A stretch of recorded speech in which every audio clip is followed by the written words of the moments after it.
Serikat Pekerja yang tergabung dalam Federasi Serikat Pekerja FSP Bali Cabang Kabupaten Badung meminta pemerintah daerah atau Pemda memperhatikan nasib para pekerja yang kena PHK maupun dirumahkan.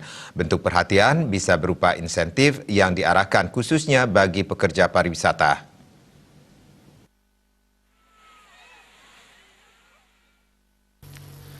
Ketua Federasi Serikat Pekerja FSP Bali Cabang Badung Wayan Suyase berharap pemerintah memberikan atensi khusus bagi para pekerja dengan diberi insentif dan tidak harus yang ber-KTP Badung karena sektor pariwisata pekerjanya bukan dari Badung saja melainkan juga ada dari luar. Para pengusaha diharapkan ada perhatian lebih kepada para pekerja. Terlebih selama ini pekerja telah banyak memberikan kontribusi besar untuk keuntungan perusahaan. Kasihan mereka karena banyak yang sudah mengabdi puluhan tahun. Disinggung para pekerja yang terlanjur di PHK, Suyase yang juga Wakil Ketua DPRD Badung ini menegaskan, pihaknya berharap agar perusahaan memenuhi hak-hak pekerja tersebut. Di sisi lain, sesuai kesepakatan bersama DPD FSP Bali menyangkut Mede, maka para pekerja di Bali khususnya Badung tidak akan turun ke jalan melakukan unjuk aksi.